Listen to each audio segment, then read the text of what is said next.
precautionary landfill search in Kentucky connected to the missing Sumner County teen is over. Investigators say they did not find anything related to the disappearance of Sebastian Rogers, that 15-year-old with autism. Enforcement is searching high and low, even in a Kentucky landfill, for clues that can help bring Sebastian Rogers home. We have been following this story since day one. The 15-year-old was last seen nearly 2 weeks ago in the area of a Stafford Court in Hendersonville. Tracy, the sheriff told me that at this point he is still considering it to be a recovery, search and rescue operation. He's concerned, though, that it might become a recovery effort as they are going further and further into it. After yesterday, they didn't find anything up at the landfill. He says that the trash company gets collected in Sebastian's neighborhood on Monday morning. Almost no one noticed it. At first, the 5 a.m. trash pickup. The industrial dumpsters routed to a different landfill, the unexplained 5-minute light flashing near the construction zone, and the dogs that never tracked Sebastian beyond the neighborhood.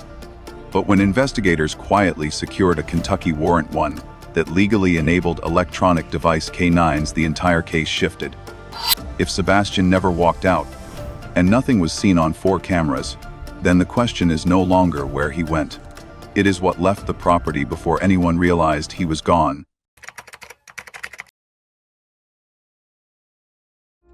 The most consequential data point in the entire disappearance of Sebastian Rogers did not emerge from a search grid, a canine deployment, a surveillance camera, or a witness statement. It came from the waste management schedule assigned to a quiet neighborhood in Hendersonville, Tennessee. According to official reporting, trash in the Stafford Court area is collected every Monday between 5 and 6 a.m. That single operational fact creates a forensic breakpoint that reframes the case. All residential waste from the neighborhood, including the contents of the garbage bin at Sebastian's home, was removed before his mother contacted authorities to report him missing. The implications of that timeline have not been adequately examined in public discourse, and yet they represent the only confirmed movement away from the property within the critical overnight window. From an investigative perspective, the significance is structural. Search teams covered a 5-mile radius surrounding the home and found no trace of Sebastian. No camera captured a departure. No footprint pattern established an exit route. No scent trail indicated directionality away from the residence. Against that backdrop, the 5 to 6 a.m. waste removal stands out as the singular documented outbound vector. If anything physically left the property between the evening of February 25 and the morning of February 26, it would have left through the municipal waste stream. The landfill search was not a symbolic gesture. It was a logical endpoint of the only known movement out of the neighborhood during that period. The temporal alignment matters. Sebastian was last seen on the night of February 25. His disappearance was reported the following morning, but only after the garbage truck had already serviced the street.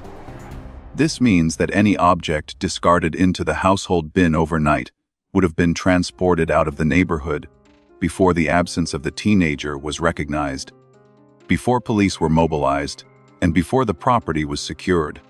That creates a blind zone in the investigative timeline, a thin but critical slice of time where the opportunity for disposal coexists with the absence of scrutiny.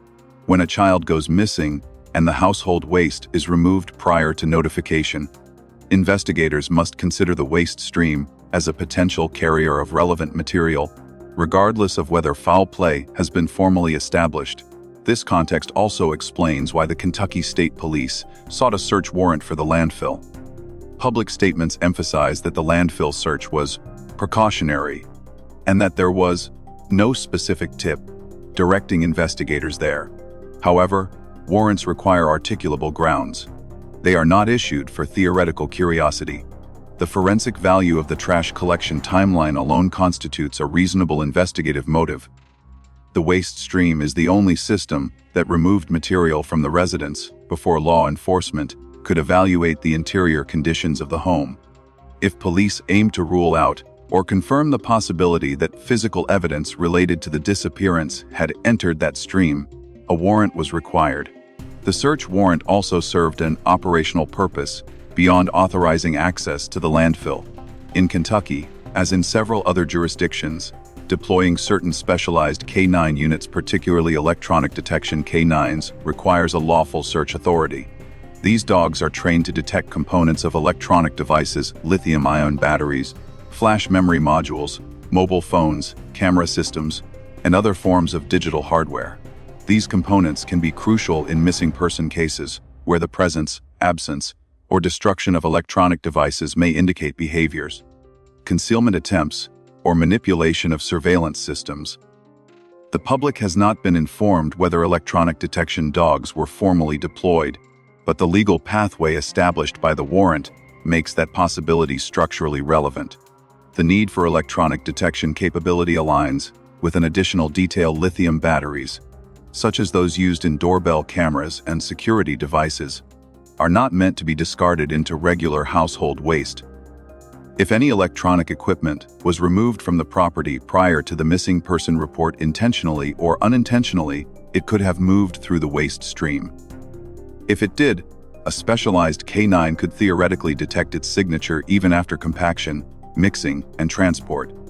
Heavy machinery was observed during the landfill search, which is consistent with excavation or systematic exposure of compacted layers rather than cadaver-focused recovery. In that context, the presence of such equipment signals an attempt to access materials that may be embedded within mixed debris rather than search for biological remains. The critical question, therefore, is not merely whether investigators found anything at the landfill, but why the landfill warranted judicial authorization in the first place if no tip pointed there. The trash collection timeline answers that question. The 5 a.m. removal created the possibility that evidence, whether digital, material, or incidental, could have left the home unobserved.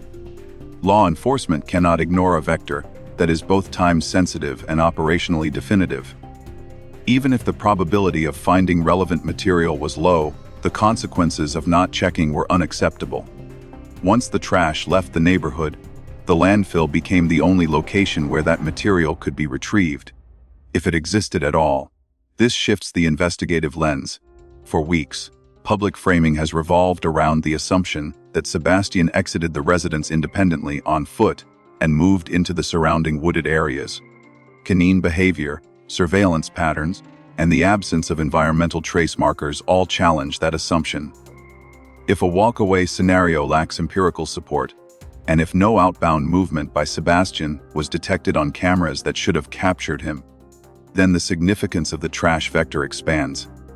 It implies that the outbound movement investigators should scrutinize is not the movement of the missing person, but the movement of objects that left the property before the absence was recognized.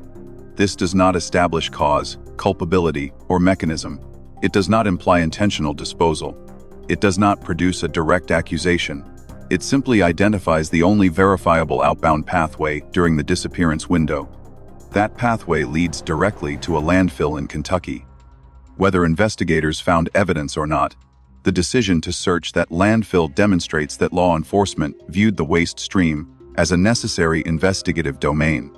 It shows that the absence of a tip does not equate to the absence of a rationale, and that the largest unanswered question may not be why Sebastian left, but whether anything else did. The consequence of this reasoning is straightforward.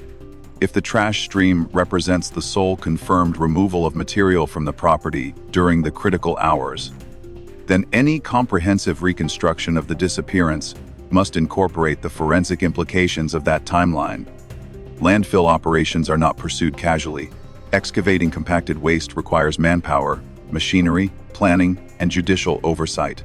When such an operation occurs with no external tip, the reasoning behind it warrants close scrutiny. The 5 a.m. trash pickup is not a peripheral detail. It is a structural component of the case. It frames the disappearance in terms of movement, opportunity, and timing. It establishes a domain where evidence could exist, even if no one believes it will. And it shifts the core investigative question from, where did Sebastian go? To the more precise and operationally significant, what left the residence before anyone realized he was missing? Public attention surrounding the landfill search has largely focused on a single, simplified assumption: that investigators were tracing the residential waste stream from Stafford Court to the White Plains Landfill in Kentucky. This assumption stems from official statements that trash from Sebastian's neighborhood is routed to that landfill, coupled with the timing of the 5 to 6 a.m. pickup on the morning he was reported missing. However, parallel to the residential waste stream exists a second, entirely separate disposal system, one that has received almost no examination, and yet may hold equal or greater forensic significance. This is the vector involving the industrial dumpsters located near the construction zone adjacent to Sebastian's neighborhood. An early source description, never formally acknowledged by law enforcement, suggests that one or more dogs showed interest near these industrial bins during the initial stages of the search. This alleged canine hit has not been confirmed publicly, but its existence has circulated among individuals familiar with early operations around the search perimeter. Even if unverified, the claim deserves analytical consideration because of the dog's behavior patterns documented across multiple days. The published K9 footage and handler explanations show that no dog produced a reliable scent trail leading out of the neighborhood. Instead, tracking dogs repeatedly moved in the direction of the construction zone, even though they did not offer a confirmed indication. In forensic canine work, directional movement without a final alert does not constitute proof, but it can serve as a weak vector and early suggestion of where a trail might have existed before it dissipated, became contaminated, or exceeded the operational capacity of the dog. This contextual framework gives weight to the alleged industrial bin hit. If the dogs had shown consistent directional tendencies toward the construction zone, and if an early phase source reported interest near the dumpsters located there, then this zone becomes more than incidental terrain.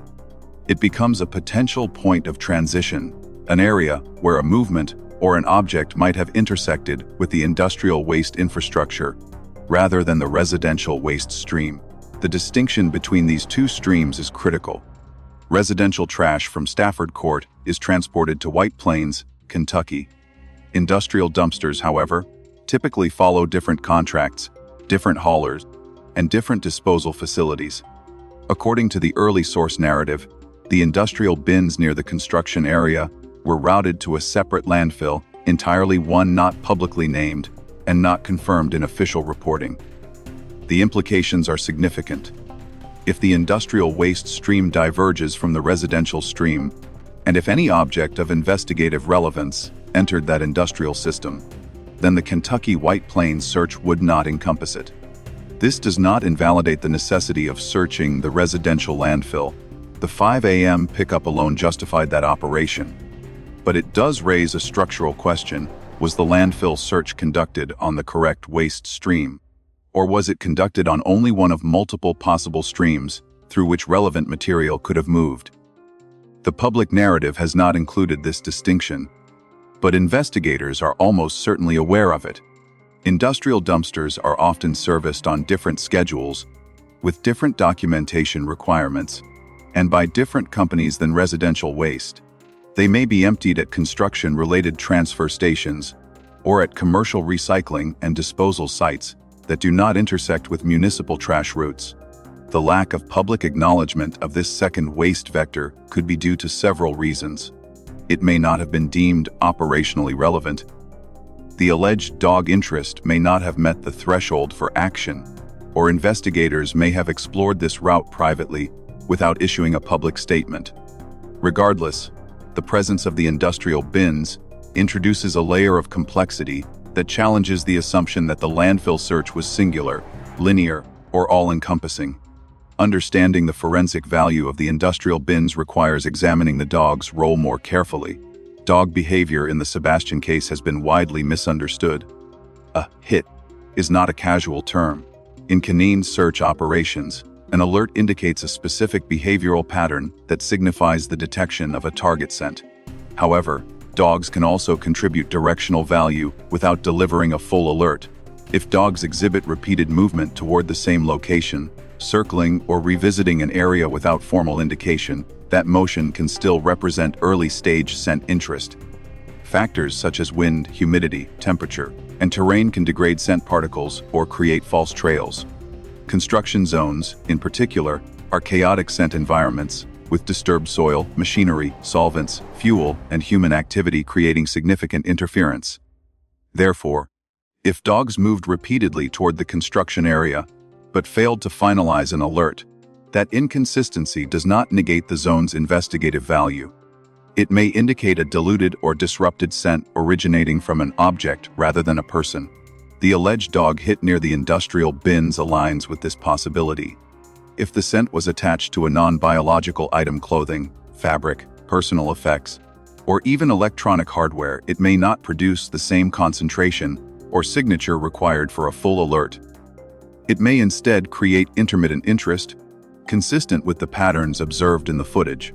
The industrial bin vector also intersects with another unexplained element of the case, the 5-minute light anomaly captured between 3:43 and 3:48 a.m., near the retention pond and cemetery area behind the neighborhood. That light, according to independent analysis, does not match the behavior of residential motion lights or vehicle headlights. Its duration, intensity, and location raise questions about whether someone was present in the construction zone during the exact time window when movement could have occurred undetected by cameras. If activity took place in that zone, whether involving a person or an object, it could plausibly intersect with the industrial dumpsters. The convergence of canine directionality, the alleged bin hit, and the unexplained light forms a coherent investigative axis that cannot be dismissed simply because it remains unofficial. All of this leads to a reevaluation of the landfill search itself. Official statements emphasize that investigators had no specific reason or tip related to the landfill and that the search was precautionary. However, these statements refer specifically to the residential landfill targeted in Kentucky. If the industrial waste stream transported material to a different facility, and if that facility was never searched, then the scope of the landfill operation becomes narrower than public perception suggests. This does not imply investigative misdirection. Rather, it highlights the structural complexity of waste systems and the limitations of conducting a comprehensive landfill search when multiple disposal lines exist. The question that emerges is straightforward. Was the Kentucky landfill search directed at the correct waste stream? The answer depends on whether investigators considered the industrial bins as a potential vector and, if so, whether any action was taken regarding the second landfill. Without official disclosure, this remains an unresolved investigative gap. But from a forensic standpoint, the mere existence of two parallel waste systems, one verified, one alleged, introduces uncertainty into any conclusion drawn solely from the Kentucky excavation. The industrial bins represent a hidden stream, in the case a pathway, that is spatially adjacent to the last known location. Structurally distinct from the residential waste system, and potentially connected to the only unexplained canine behavior, and the only confirmed visual anomaly within the disappearance window. Whether or not the bins contained anything relevant, their presence forces a reframing of the landfill hypothesis. It is no longer sufficient to ask whether investigators found evidence in the White Plains landfill. The more substantive question is whether the items, if any existed, entered that landfill at all. Until that question is resolved, the landfill operation cannot be treated as conclusively eliminative. It is one search within a multi-stream system, and the stream that generated the earliest canine interest, the industrial bins, remains unexamined in the public record.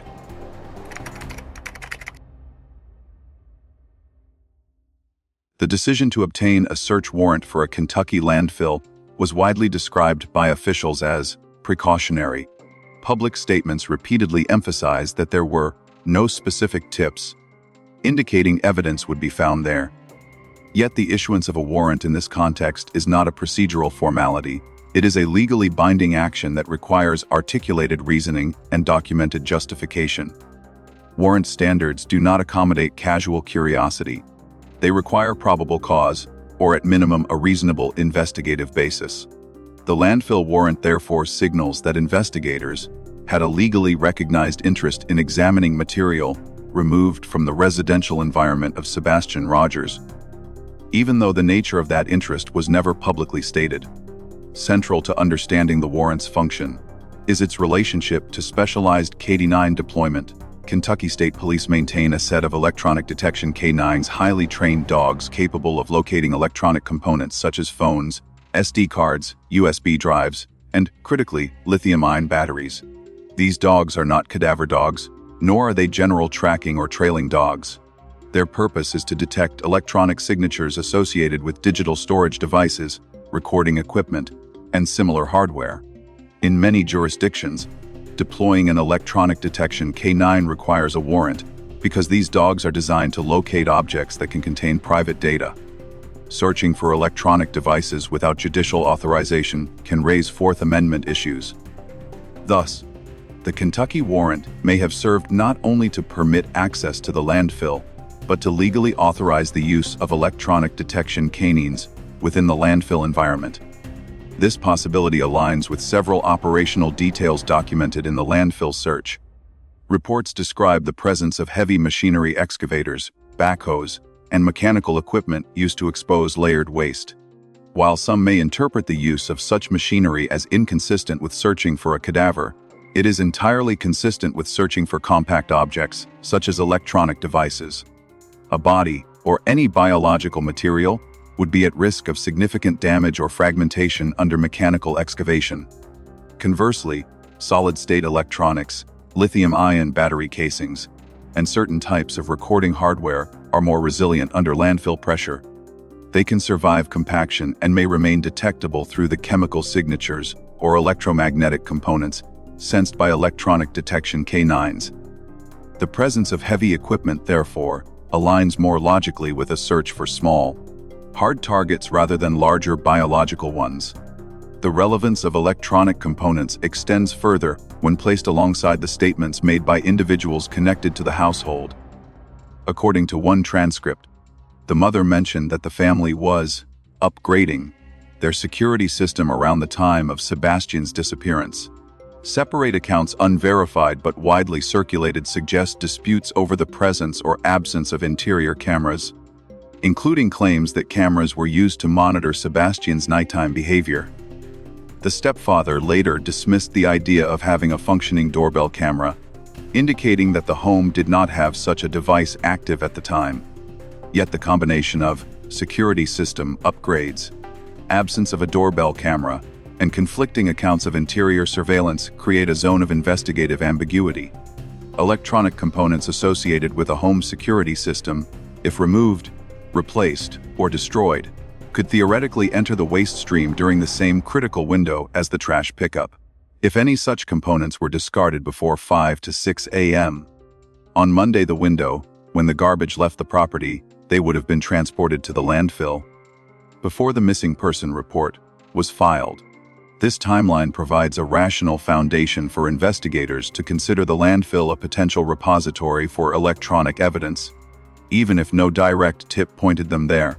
The warrant would thus permit the deployment of electronic detection canines to locate lithium-ion batteries or other electronic remnants. Such items, if recovered, could reveal whether devices had been tampered with, removed from the home, or destroyed. Lithium-ion batteries, particularly those used in consumer security devices like Ring cameras, have distinct chemical signatures detectable by trained dogs. Moreover, lithium batteries are not meant to be disposed of in standard waste streams. They require specialized disposal due to fire risk and chemical hazards. Their presence in ordinary household trash would itself constitute an anomaly, one that could indicate hurried disposal during the overnight window. This analytical framework clarifies why a landfill warrant serves a more precise function than public statements imply. Authorities framed the landfill search as a broad precaution, but the operational components suggest a narrower focus. Cadaver dogs were not identified as the primary resource used. Law enforcement emphasized specially trained officers, a phrase that, in other contexts, denotes personnel trained in handling technical search operations rather than human remains recovery.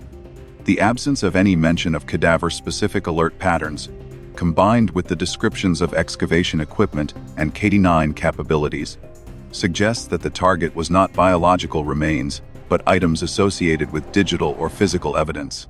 The warrant also positions Kentucky State Police, not local Tennessee agencies, as the executing authority. This jurisdictional detail is noteworthy If the purpose of the warrant were merely to examine household waste for incidental biological indicators, local agencies or joint task force teams would typically take the lead.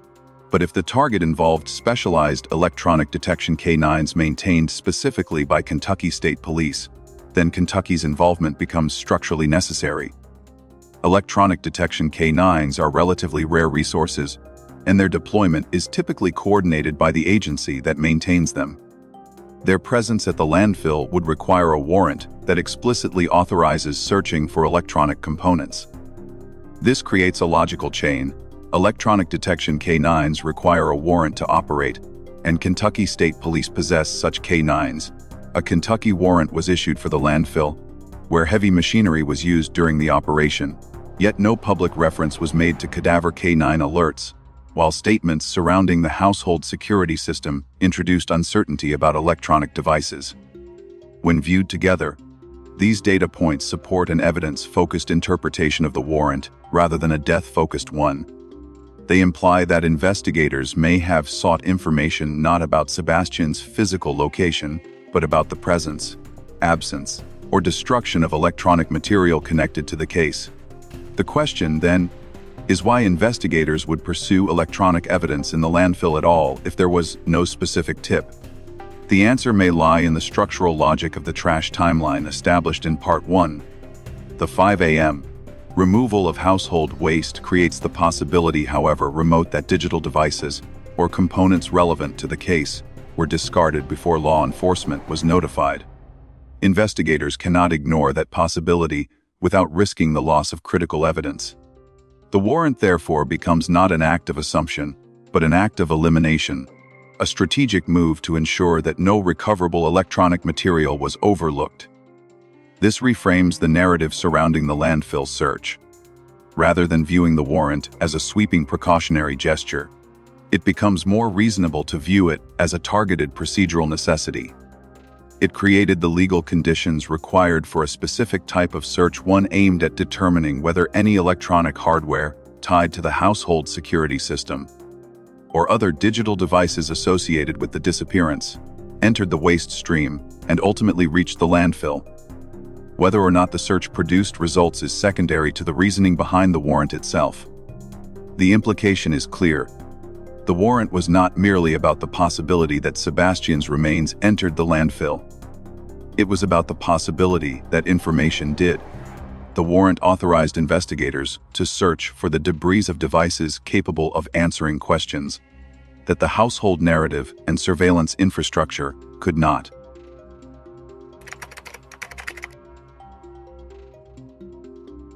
From the earliest hours of the search for Sebastian Rogers, dogs were deployed with the expectation that they would reveal what human observation and surveillance data could not: the direction of travel, the last known movement, and potentially the exit point from the neighborhood.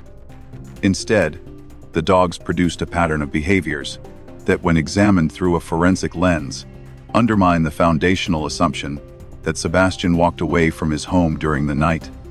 The dog deployments did not fail due to handler error or environmental chaos. They failed because there was no detectable trail leading out of the residential area. That absence carries investigative weight and directly affects the interpretation of the waste vectors examined in earlier sections.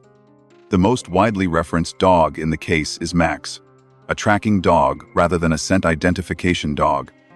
A tracking dog does not confirm the scent of a specific individual. It instead follows the freshest human movement in a general area. This distinction matters. The deployment of a tracking dog cannot verify that a particular set of footprints or disturbances belongs to the missing person. It can only identify recent human movement patterns. When Max was filmed zigzagging along the sloped terrain and moving repeatedly toward the retention ponds and construction area, some observers interpreted this as evidence that Sebastian had headed in that direction. But Max's behaviors lacked the key indicators of an actual alert. In canine operations, an alert requires a recognizable and trained response: sitting, pointing, barking, or freezing to signal detection of the target scent. Max did none of these. Instead, he repeatedly shifted direction, broke his line, and demonstrated exploratory rather than confirmatory behavior. Max's decision to leap into the retention pond was similarly misinterpreted by the public.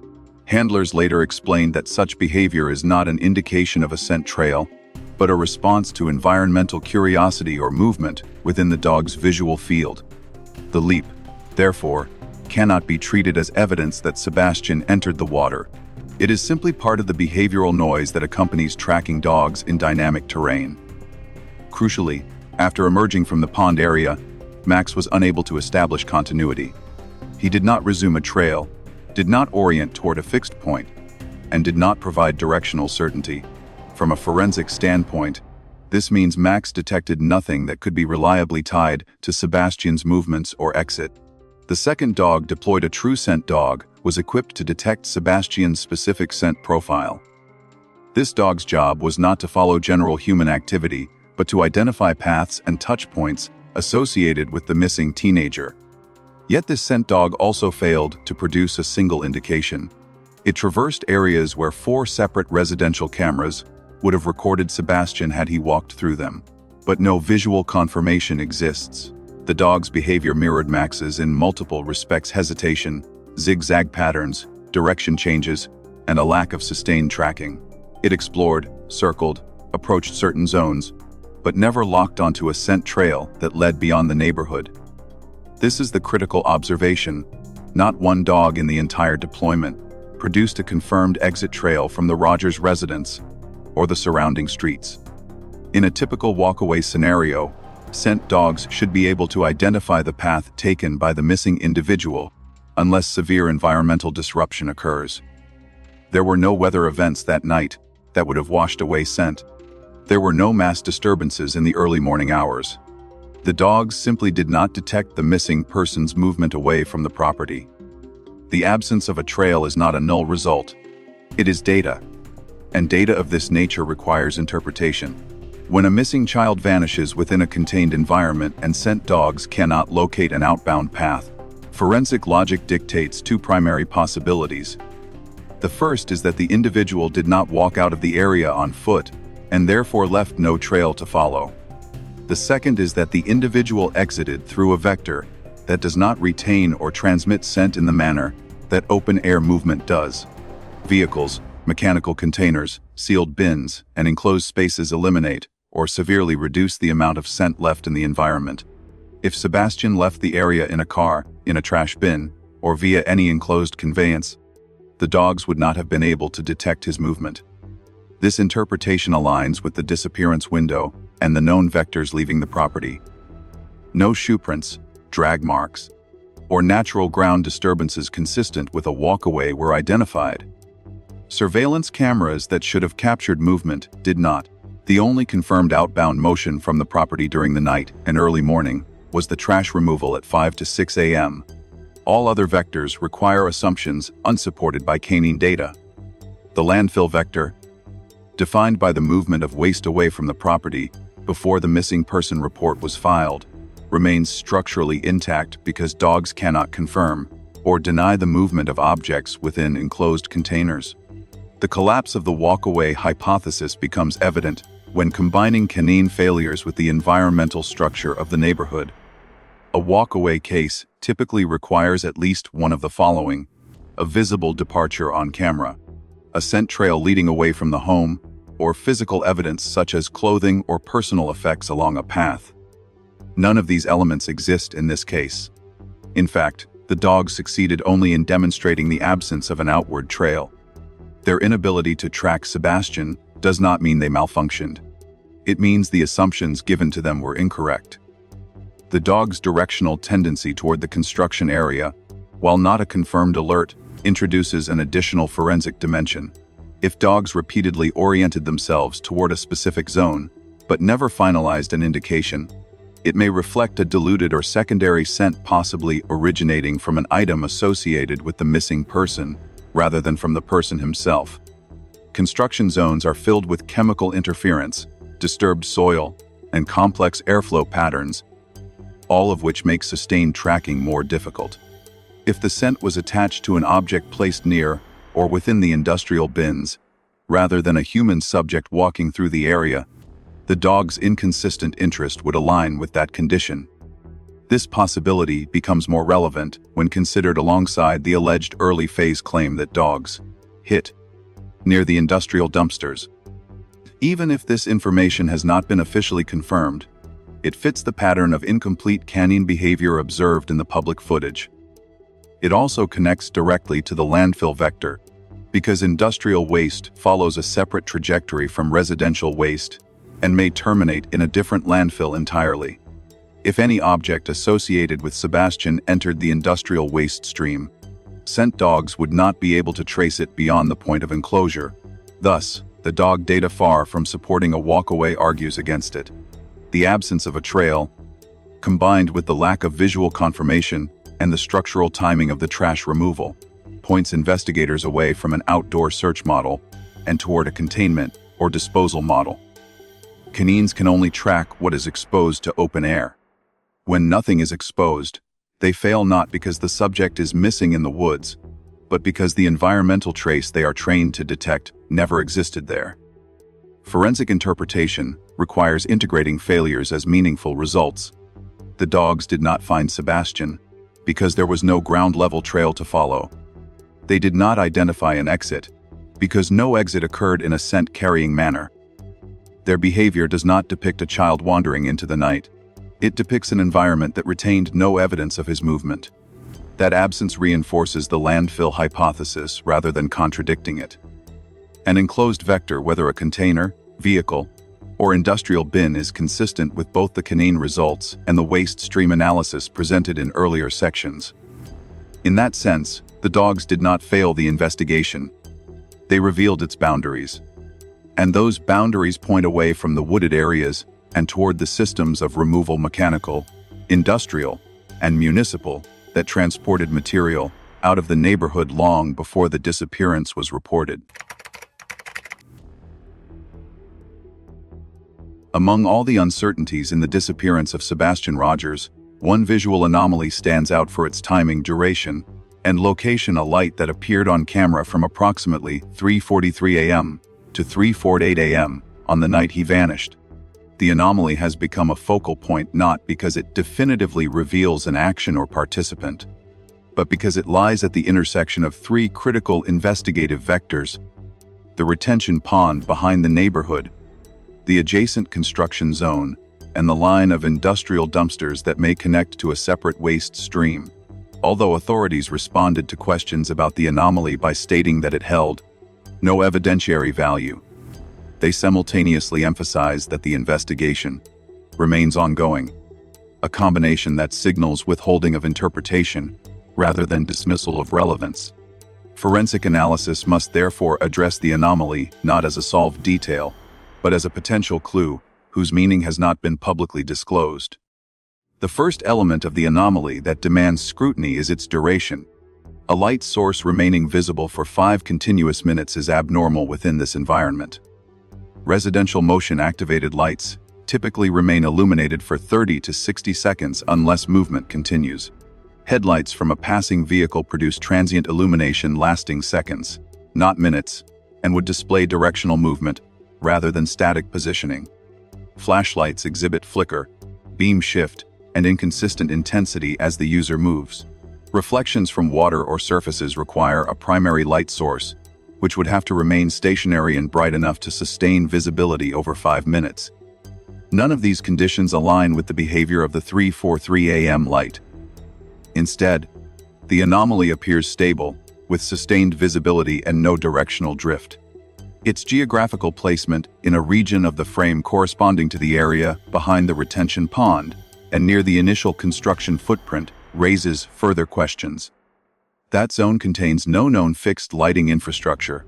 There is no streetlight, pole-mounted lamp, or residential exterior fixture that could plausibly produce illumination directed toward the camera from that angle. Weather patterns on the night of the disappearance did not involve lightning, mist, or reflective cloud conditions that could artificially generate or amplify light. The anomaly, therefore, cannot be classified as incidental environmental illumination. The timing also aligns uncomfortably well with the critical disappearance window. Sebastian's last known presence in the home occurred earlier in the night. By the time the light appeared at 3:43 a.m., the family was presumably asleep and unaware of any movement outside the residence. The dogs later deployed could not identify an outward trail, and cameras facing the street, an immediate perimeter, did not capture Sebastian leaving. In that context, any unexplained activity near the rear of the neighborhood becomes materially relevant. A 5-minute light event in a zone not visible from the home's interior and outside the coverage of residential cameras represents a potential moment of physical activity that requires consideration.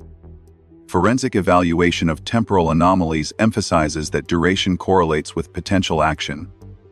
A 5-minute interval is sufficient for a person to walk from the back of a home to the construction area, manipulate an object, open or close a container, or place something inside a dumpster. It is also an adequate period for transferring an item from one surface to another or moving a container within the construction site.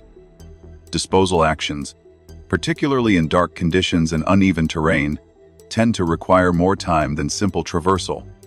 The anomaly's length, neither too short nor excessively long, falls within the operational window associated with concealed activity. Without interpreting intent, the time interval is consistent with physical transfer or disposal operations. The anomaly's spatial alignment with the construction zone strengthens its investigative relevance. The construction area sits in a camera blind spot and lacks the controlled visibility present in the front-facing portions of the neighborhood. It also contains industrial dumpsters, soil piles, equipment storage, and an incomplete ground surface. These features create acoustic and visual masking, making clandestine activity harder to detect. Moreover, construction sites often contain reflective materials, metal, plastic, and water-puddled surfaces that can amplify or distort light. However, amplification alone does not explain the anomaly. It requires a primary source. No legitimate construction activity was scheduled or documented during the early morning timeframe, making a work-related explanation improbable. The convergence of canine behavior further supports the need to examine the anomaly carefully. Max, the tracking dog, repeatedly gravitated toward the retention pond and beyond it toward the construction area, even though he failed to confirm a trail. The scent identification dog also traversed the same zone without offering an indication. This pattern directional interest without alert can occur when dogs detect faint or intermittent scent traces associated with objects rather than sustained human presence. If an object connected to Sebastian had been transported through that area, the anomaly could represent activity related to such movement. The alignment of canine motion and visual anomaly suggests a concentrated zone of interest, even though neither provides definitive data alone. The alleged early-phase claim of a canine hit near the industrial bins intersects with the light anomaly in a consequential way. If there was activity at the construction zone during the anomaly window, and if industrial bins were located within or adjacent to that zone, the light could have been caused by someone accessing those bins. Unlike residential cans, industrial dumpsters are deep, require manual or mechanical lifting of heavy lids, and often necessitate the use of lighting to see inside. The mechanical sound, visual cue, or disturbance might not be audible or visible from nearby homes, especially in early morning hours, but the reflected light could be captured by a peripheral camera angle. Thus, the anomaly may not reflect a moving source of light, but rather a fixed illumination caused by someone working near or within the industrial disposal system. This interpretation gains additional traction when viewed alongside the landfill vector. If the industrial bins followed a disposal pathway separate from the residential waste stream, and if relevant material entered those bins rather than the household trash, then the Kentucky landfill search would not encompass it. The anomaly could represent the only visual marker of activity linked to this separate waste stream, even if authorities publicly claim that the anomaly holds no evidentiary value.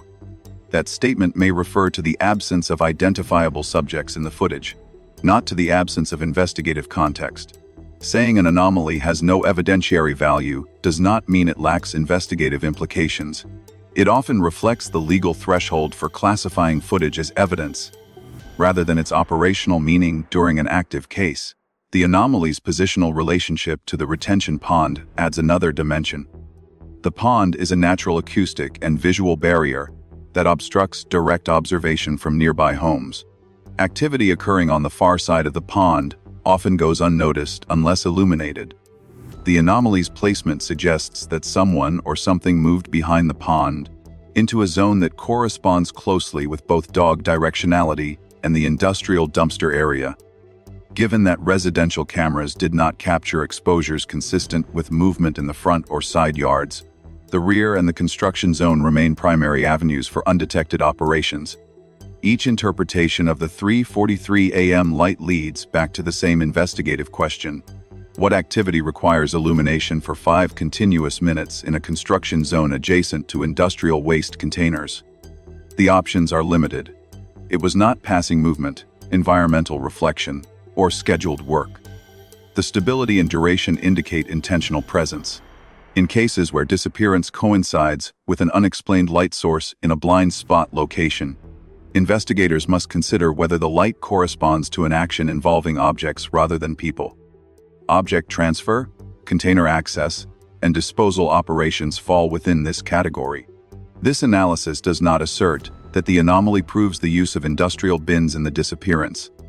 It acknowledges that the anomaly sits within a cluster of independent data points: dog behavior, blind spots, waste stream divergence that together create a coherent hypothesis. If the anomaly reflects activity linked to industrial waste, then the central question becomes whether investigators searched the correct landfill. If the industrial waste stream diverged from the residential route and was never examined, then a potential disposal pathway remains uninvestigated in public record. The light at 3:43 a.m. is therefore more than an unexplained flash. It is a temporal and spatial marker positioned at the intersection of the 3 most important vectors in the case. If it corresponds to activity near the industrial bins, it supports a disposal hypothesis far stronger than the walkaway hypothesis. And until its origin is definitively accounted for, it remains one of the most consequential anomalies in the timeline.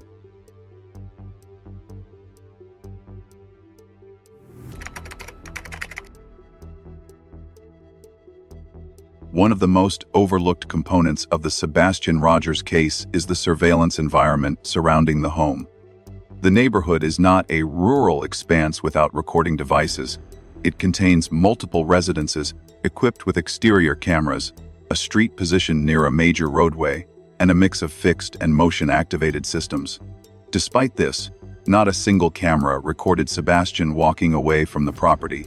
This absence is not an incidental gap. It is a structural anomaly that reveals where movement could or could not have occurred during the disappearance window. 4 separate camera angles, according to analysis of available footage and statements from adjacent homeowners, should have captured Sebastian had he walked out in any conventional direction. These cameras covered the driveway, the front yard, the sidewalk area, and portions of the immediate street. All 4 produce overlapping fields of view in the direction of the exits a pedestrian would logically take. Not one of them contains footage of Sebastian. The absence of footage across all angles places constraints on the possible movements that could have occurred. It establishes, with high forensic probability, that no unassisted walkaway took place through the visible perimeter. To understand this, one must consider the geometry of surveillance coverage. Each camera provides both a field of illumination and a trigger zone. Residential cameras are designed to capture motion at typical approach distances and angles. Someone walking down a driveway, cutting across a yard, stepping onto a porch, or moving along the street. For Sebastian to leave undetected, he would have needed to cross multiple coverage zones without triggering any of them. Given the redundancy in the angles, especially those facing the general direction of egress, this would be statistically improbable. The only area not captured by these 4 cameras is the construction path behind the houses, a region that leads toward the retention pond, the construction site, and ultimately the industrial bins. This blind spot is not simply an incidental gap in a single camera's coverage. It is a structural shadow zone shared across multiple devices, created by the orientation of homes, the curvature of the terrain, and the lack of rear-facing cameras attached to certain residences. In other words, this blind spot is not a small missing patch of visibility. It is the only viable corridor through which movement could occur without detection. This is further complicated by the absence of complementary footage from neighbors positioned near the rear of the property. While many neighbors voluntarily provided their camera footage, an early account references one neighbor who did not cooperate, though this detail remains unverified.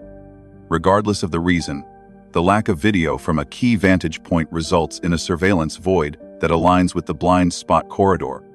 Whether the absence is due to non-cooperation or lack of functional cameras, the effect is the same: no imaging exists of that zone during the critical window.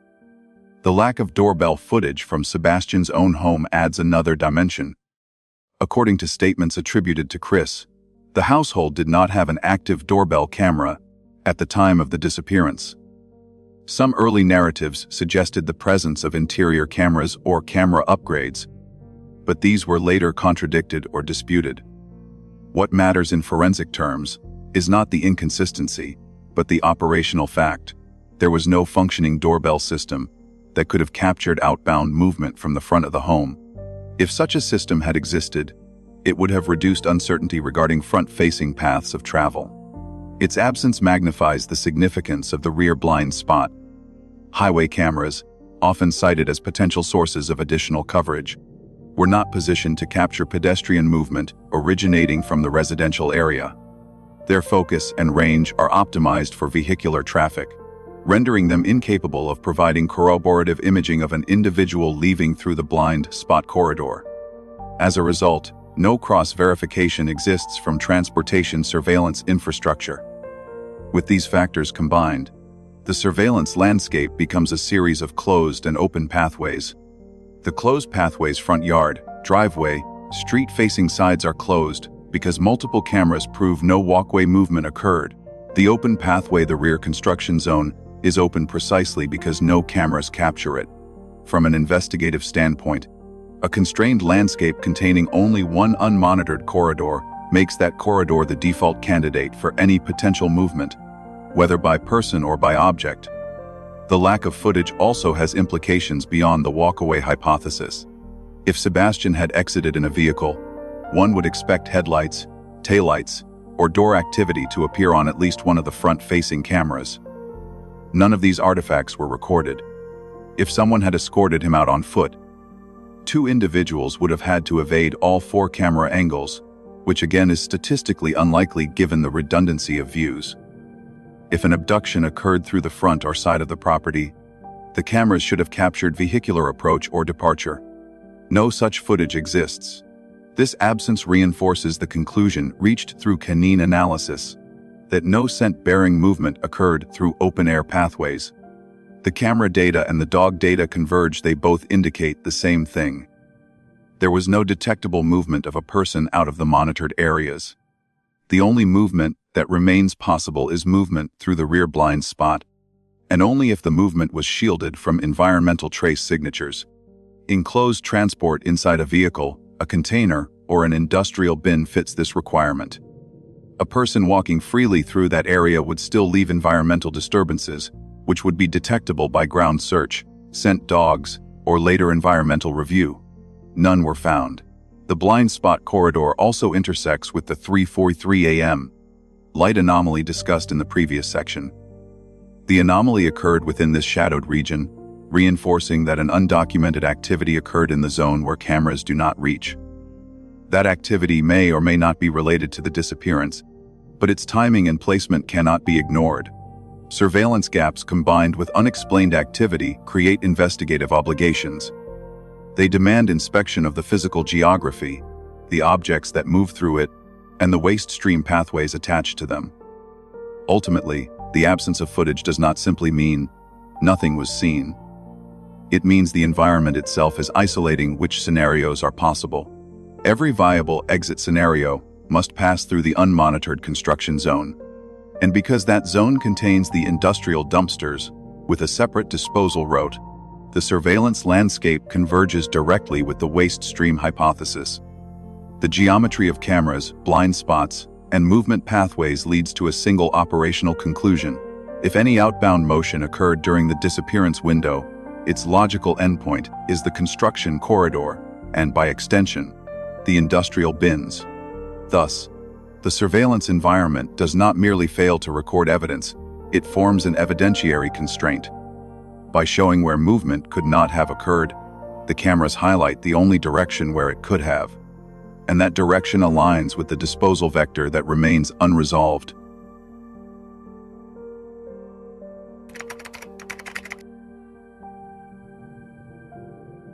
When investigators completed their search of the Kentucky landfill, the official conclusion was concise: nothing was found. No items linked to Sebastian, no objects deemed suspicious, and no material that advanced the investigation. Equally notable was another statement authorities said they had no specific reason or tip directing them to the landfill in the first place. Taken together, these two statements created the public impression that the landfill search was a precautionary measure, executed out of an abundance of caution rather than investigative necessity. But when examined through a forensic framework, the landfill operation reveals a deeper structural purpose, and its no findings outcome does not invalidate the landfill vector. Instead, it exposes several unresolved pathways that remain unaddressed. The deployment itself contradicts the idea of a minimal precautionary action. Investigators used dogs, including highly trained specialty K9 units, as well as USAR personnel. Heavy machinery was brought in to expose, isolate, and inspect compacted waste layers. These operations require planning, labor, and coordination. They are not executed lightly, particularly when landfill excavation involves halting routine processing and repositioning equipment. When an agency deploys USAR teams and specialty K9s, it signals the presence of a legitimate investigative theory, even if not publicly disclosed. Yet, despite the scale of the operation, nothing was recovered. This result does not mean that nothing of relevance ever entered the landfill. Landfills are complex, high-volume environments where the likelihood of recovery is contingent on timing, location, material properties, and compaction processes. A negative recovery cannot be interpreted as a definitive exclusion. It simply reflects the limitations of searching one of the most chaotic forensic environments in modern infrastructure. Three primary explanations account for why investigators found no evidence, each consistent with known elements of the case. The first possibility is that the searched landfill received the wrong waste stream. Earlier sections discussed the existence of two parallel waste vectors: residential trash and industrial dumpsters. The Kentucky White Plains landfill was the endpoint for residential waste, including the 5 to 6 a.m. pickup from Sebastian Street. However, industrial bins from the nearby construction zone reportedly followed a different route, terminating at a separate disposal facility. If any relevant material entered the industrial waste stream rather than household trash, it would never have reached the Kentucky landfill. This would make the entire operation accurate for the residential hypothesis, but irrelevant for the industrial bin hypothesis. The landfill search could therefore be complete yet simultaneously incomplete, depending on which waste stream carried the object of interest. The second possibility is that the evidence was too small or too fragile to survive mechanical processes. If investigators were searching for electronic components, batteries, circuit boards, memory cards, or micro devices associated with security systems, these items can be crushed, shredded, or chemically degraded in the early stages of waste transport. Compactors within garbage trucks exert immense pressure, often destroying small objects before they reach the landfill. Even if remnants survive, they may scatter across wide areas during offloading, embedding themselves in layers of trash that are nearly impossible to isolate weeks later. A search can be thorough yet still fail to recover material that has been pulverized beyond recognition. This is a limitation of the environment, not a contradiction of the investigative logic. The third possibility is that the relevant material never entered the batch investigators targeted. Landfills receive waste in discrete loads, each representing a specific truck route or time block. If the object of interest was discarded at a time misaligned with collection windows, either too early, too late, or into a container not serviced on the presumed schedule, then investigators may have searched the wrong segment of the landfill. Misalignment can occur if the trash was deposited by someone other than the assigned hauler, if a neighbor's bin was used, or if collection patterns shifted due to weather, route changes, or operational variations. Waste stream timing is precise in theory, but often imprecise in practice. Searching the wrong load section, even by a margin of hours, can result in total negative findings. These three explanations demonstrate that the landfill search's negative result cannot be treated as conclusive exclusion. Instead, it highlights the structural ambiguity surrounding the waste vectors. If investigators searched the correct landfill, the correct section, and the correct material, then a negative result strengthens the hypothesis that nothing relevant entered the residential waste stream. But it simultaneously increases the probability that another stream, such as the industrial dumpsters, may hold forensic relevance. The landfill search narrows possibilities. It does not eliminate them. Another important dimension is the legal and operational role of the warrant used for the landfill operation. As discussed earlier, the warrant may have enabled the deployment of electronic detection canines capable of sensing lithium batteries and digital storage components. If the objective was to locate electronic material rather than biological remains, failure to recover such objects means only that the specific items searched for were not retrieved, not that they never existed or were never discarded. The public expectation of discovering clothing, biological traces, or personal effects does not align with the likely focus of the operation. The absence of such items does not contradict the purpose of the warrant, because the warrant's purpose may not have been publicly stated. Moreover, the complexity of landfill searches inherently limits the interpretive value of negative findings. Landfills are designed to bury, compact, and obscure material. Their operational purpose inherently conflicts with recovery efforts. Even trained specialists using dogs and machinery cannot overcome the logistical reality that once items are mixed with tons of debris, retrieval is probabilistic at best. A successful landfill search is rare, an unsuccessful one is far more common, even when investigators know precisely what they are looking for. This leads to the broader forensic conclusion. The landfill search does not close investigative pathways. It expands them. If nothing was found in the residential waste stream, attention logically shifts to the industrial waste stream, the blind spot corridor behind the neighborhood, and the 3:43 a.m. light anomaly. Each of these vectors connects directly or indirectly to the only zone of movement that remains possible given the absence of camera footage and the failure of dogs to detect an outbound trail. The landfill search demonstrates that residential trash did not yield immediate answers, but it also reinforces that investigators had a structured rationale for exploring mechanisms of removal rather than mechanisms of voluntary departure. The absence of findings means the question remains open, not whether the landfill contained evidence, but whether investigators searched the correct landfill, the correct portion, or the correct waste stream. In this sense, the landfill operation is not an endpoint but a pivot. It directs attention toward unresolved vectors that require further examination and underscores that the disappearance cannot be explained by a simple walkaway model. The landfill search, even in its negative outcome, reaffirms that the investigation's scope is larger than the public narrative suggests. The disappearance of Sebastian Rogers has been repeatedly framed as a walkaway, a scenario in which a teenage boy left his home, unnoticed during the night, and vanished into the surrounding environment. Yet when the case is stripped of assumptions and reconstructed exclusively through verifiable data surveillance coverage, canine behavior, waste stream timelines, and operational actions taken by law enforcement, the walkaway hypothesis does not survive forensic scrutiny. The individual data points may appear discrete when viewed in isolation, but when integrated, they form a unified investigative structure that points away from voluntary movement and toward mechanized or concealed vectors of removal. The first foundational gap in the walkaway narrative is the absence of witnessing. No neighbor, driver, or passerby saw Sebastian outside the home during the critical window. The neighborhood is not remote, houses are close together, and several occupants were awake during early morning hours. Despite this, no visual or auditory observations place Sebastian outdoors. Witnessing is not required to confirm a walkaway, but its complete absence weakens the plausibility of such a scenario in a populated suburban setting. The second gap is the lack of a scent trail. Multiple dogs were deployed, including a dedicated scent identification dog. Not one produced a confirmed indication that Sebastian walked away from the property.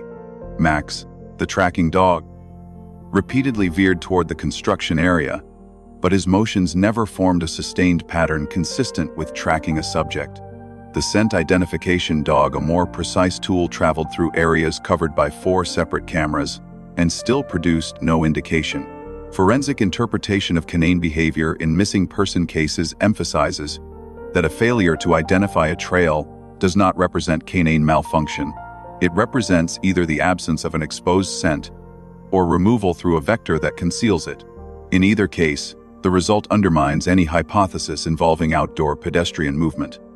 Third, surveillance systems provide no corroboration of a walkaway. 4 cameras facing the likely exit routes captured nothing. Headlights from a vehicle arriving or leaving were not observed. No door openings, silhouettes, reflections, or motion artifacts appear in any angle. Highway cameras lack the range to complement residential footage, leaving the rear construction zone as the sole unmonitored corridor. The surveillance void does not support concealment by chance. It represents structural impossibility. There is no viable pedestrian route through the recorded environment that does not intersect the camera's fields of view. Additional structural data reinforces this conclusion. The household trash was removed from the property between 5 and 6 a.m. before the disappearance was reported. This waste removal is the only confirmed movement away from the home within the disappearance window. No other outbound pathway is supported by evidence. The trash stream becomes, by elimination, a critical forensic vector, regardless of the intentions behind any disposal activity. If anything of relevance left the home during that time, it left by garbage truck. This vector becomes even more complex when integrated with industrial waste data. Dogs allegedly demonstrated interest near industrial dumpsters located within the construction zone. Although this has not been confirmed by law enforcement, it aligns with canine directional movements and the 3:43 a.m. light anomaly, which occurred precisely along the axis connecting the retention pond, the construction zone, and the industrial bins. Industrial waste does not travel to the same landfill as residential trash, meaning 2 distinct waste lines were active during the period in question. One residential was searched. The other industrial has not been publicly addressed. The 3:43 a.m. light anomaly is an additional destabilizing factor for the walkaway model. A 5-minute light source in a surveillance blind spot during the disappearance window cannot be attributed to residential fixtures, passing vehicles, or incidental illumination. Its duration is consistent with deliberate activity: opening a container, lifting a dumpster lid, transferring an object, or performing a task requiring stationary lighting. The anomaly does not prove disposal, but it creates a temporal nexus linking the only unmonitored pathway with the only known waste vectors capable of removing material from the scene without leaving trace. Overlaying these data points is the operational behavior of law enforcement. A warrant was obtained for the Kentucky landfill, and Kentucky State Police were involved, an agency with specialized electronic detection canines capable of locating components of security systems and digital devices. Such deployment generally requires a warrant. This suggests that investigators considered the possibility of discarded electronic evidence, combined with statements about grading, the household security system, inconsistencies about camera placement inside the home, and the acknowledged absence of a doorbell camera. The warrant gains greater forensic meaning.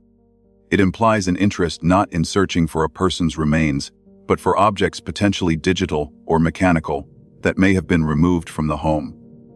The landfill search did not produce evidence, but this does not close the disposal hypothesis.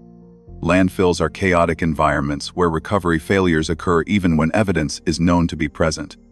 More importantly, negative findings in the residential stream do not eliminate the possibility that the relevant material traveled through the industrial stream instead. The failure to recover evidence may reflect a mismatch between the landfill searched and the landfill used, the destruction of small objects during compaction, or simple misalignment between search grids and deposition layers. When the full set of observations is synthesized, no witnessing, no scent trail, no surveillance detection. An outbound trash stream before the missing person report, alleged canine interest at industrial bins, a 5-minute anomaly in the blind corridor, a warrant supporting electronic K9 deployment, and a landfill search that reveals nothing yet eliminates nothing. The investigative framework collapses inward. What remains is not a diffusion of possibilities, but a narrowing of them. The absence of evidence for a walkaway is itself evidence against the walkaway scenario. From a forensic perspective, the case resolves into two categories of movement: environmental and mechanized. Environmental movement, walking, running, wandering, would leave trace signatures detectable by cameras, neighbors, or dogs. Mechanized or enclosed movement inside a vehicle, a trash can, a dumpster, or a concealed container would not. Because no environmental traces exist, mechanized movement becomes the default explanation. This leads to the central forensic conclusion: if Sebastian did not leave the home on foot, and if no detection systems observed a departure, then the only outbound vectors available during the disappearance window were the residential and industrial waste streams. One of these streams was searched, the other was not. Both streams left the vicinity before Sebastian was reported missing. Thus, the final investigative question is not whether the landfill search failed to find something. It is what investigators believed might be found in the first place, and why that search focused exclusively on one waste stream when two were operating.